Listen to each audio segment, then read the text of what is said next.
जय हिंद प्यारे साथियों, MK टेक्निकल एजुकेशन में आपका स्वागत है। आज हम बात करते हैं अनुपात समानुपात पार्ट 4 की। पार्ट 3 की हम चर्चा कर चुके हैं, पार्ट 4 पर आते हैं। सवाल आपके स्क्रीन पर है, देखिएगा।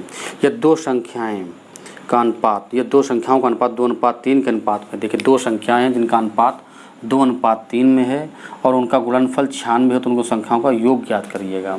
ठीक है, दो संख्याओं का अनुपात यानी कि पहला, फर्स्ट और सेकेंड।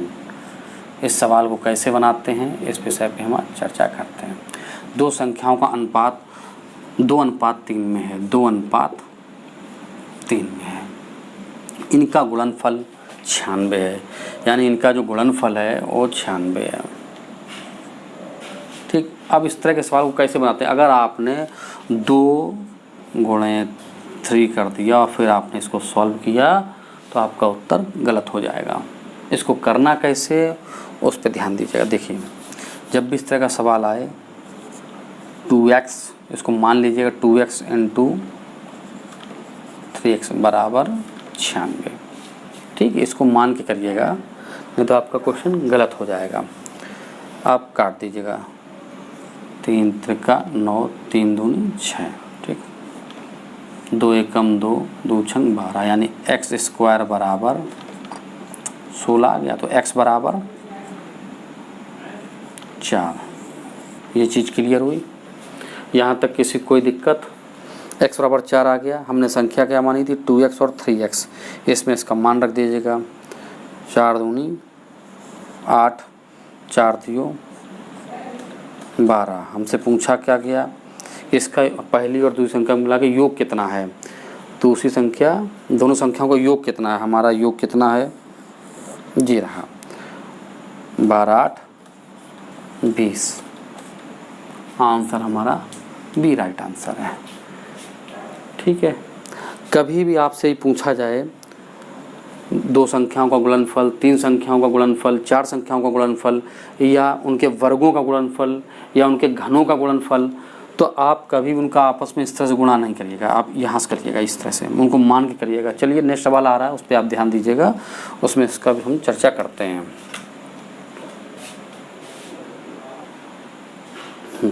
सवाल नंबर 2 पे चर्चा करते हैं। 3 संख्याओं में पहली और दूसरी संख्या का अनुपात 8:9 है। पहली और दूसरी संख्या का अनुपात, देखिए, पहली और दूसरी संख्या का अनुपात कितना है, 8:9 है, 8:9। ठीक, फिर क्या कहता है, दूसरी और तीसरी संख्या का अनुपात है 3:4। दूसरी और तीसरी, दूसरी संख्या का अनुपात कितना है, 3:4, 3:4। पहली और दूसरी संख्या का अनुपात है 8:9 और दूसरी और तीसरी संख्या का अनुपात है 3:4। पूछा क्या गया हमसे, यदि पहली और तीसरी का गुणनफल, यदि पहली और तीसरी यानी पहली और तीसरी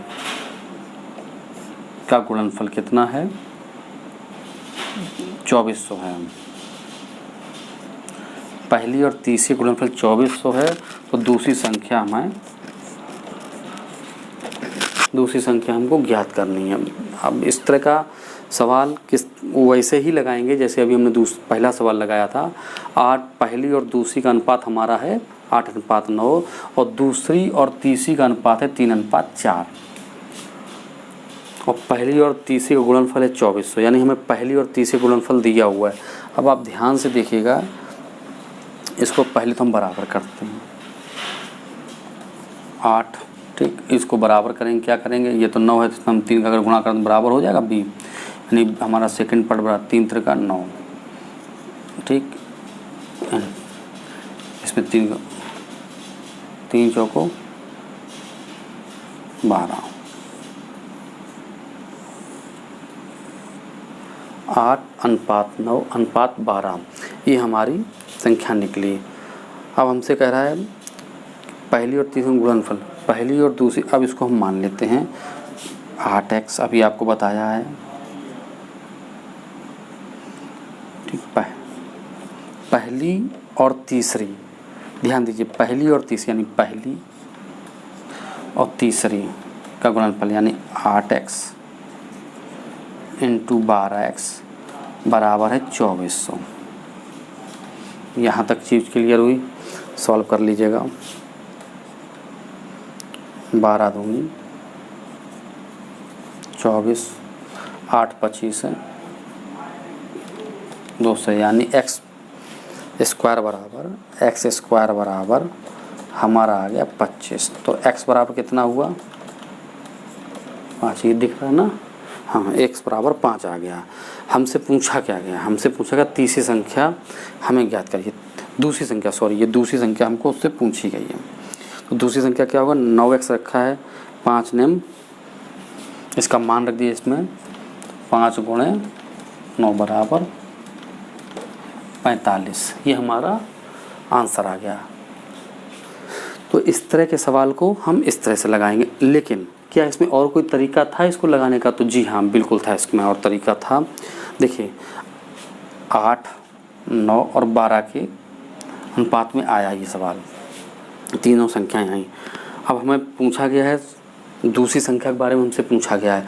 अब दूसरी संख्या आप देखिए कि किसका, 9 का गुणनफल रखा हुआ है 9, ठीक, 3 भी है इसमें और 9 भी है। अब देखिए क्या इसमें किसी संख्या में 9 है क्या, इसमें 9 नहीं है, यानी इसको काट दीजिएगा। इसमें 9 नहीं आ रहा, इसमें भी 9 नहीं आ रहा, 5 ने 45, यानी कि हमारा आंसर ये सही था।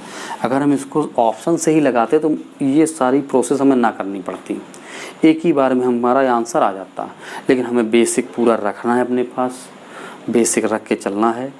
कई बार एग्ज़ाम सेंटर पे हमें ऑप्शन से ही बन जाते हैं। देखिए मैंने भी बना के आपको दिखाया, लेकिन पहले हमने आपको इसके विषय में बेसिक के बारे में आपको बताया। तो बेसिक अपने पास ज़रूर रखिएगा और ऑप्शन से आप लगा सकते हैं इस तरह से। जैसे हम अचानक 8 का पूछा जाता तो 8 के फैक्टर के हिसाब से देख लेते। कभी कभी नहीं लगता है, लेकिन ज़्यादातर ऑप्शन से भी लग जाता है, इसलिए आप इसको भी ध्यान में रखिएगा हमें कैसे लगाना है। चलिए नेक्स्ट सवाल पे आते हैं।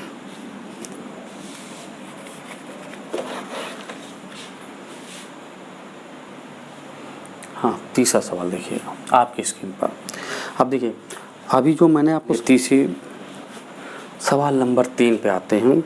अभी आपको हमने बताया दोनों के गुणनफल के विषय में।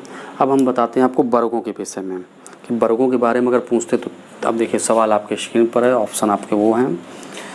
3 संख्याओं का अनुपात, 3 संख्याओं का अनुपात, पहला, दूसरा और तीसरा। आप बिल्कुल बेसिक समझिएगा कैसे इसको लगाते हैं। 3 2 5 है,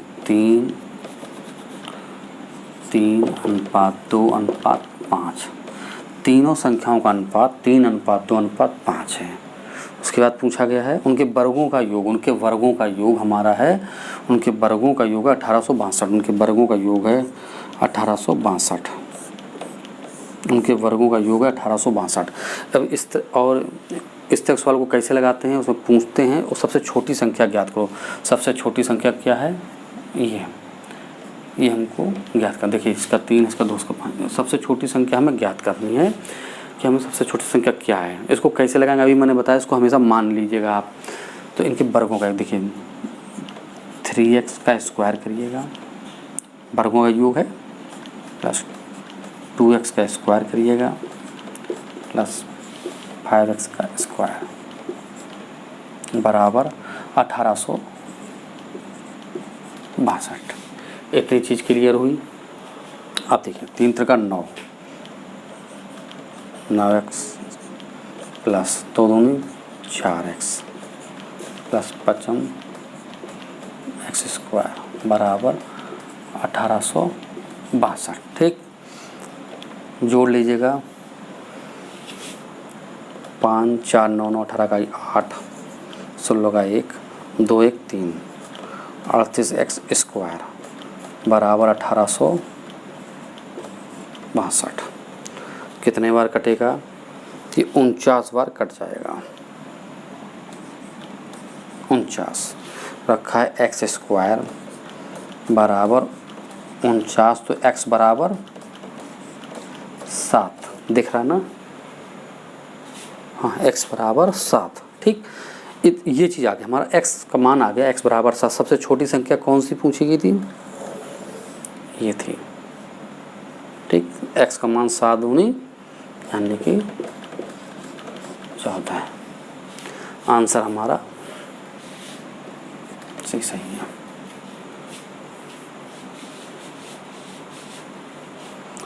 तो इस तरह से हमने आपको 3 तरह के सवाल के बारे में बताया है। दोनों अनुपात निकालना कि दूसरी और तीसरी का अनुपात कैसे निकालते हैं, वर्गों का, और इस तरह से हमने आपको पूरा समझाया है। बेसिक तरीके से आपको बताया, आपको बिल्कुल बेसिक फंडा कि आपको बेस कैसे ये किस तरह से निकलता है, कैसे इसको बनाते हैं, ये हमने आपको बताया। पार्ट 5 में हम आपको मिश्रण के बारे में बताते हैं। दूध में पानी की मात्रा कैसे मिलाते हैं, फिर उसको अलग अलग कैसे करते हैं, इस विषय हम चर्चा करेंगे पार्ट 5 में। आपको वीडियो कैसा लगा इसके बारे में आप कमेंट में ज़रूर बताइएगा। लाइक करिए, सब्सक्राइब करिए, शेयर करिए। Thank you.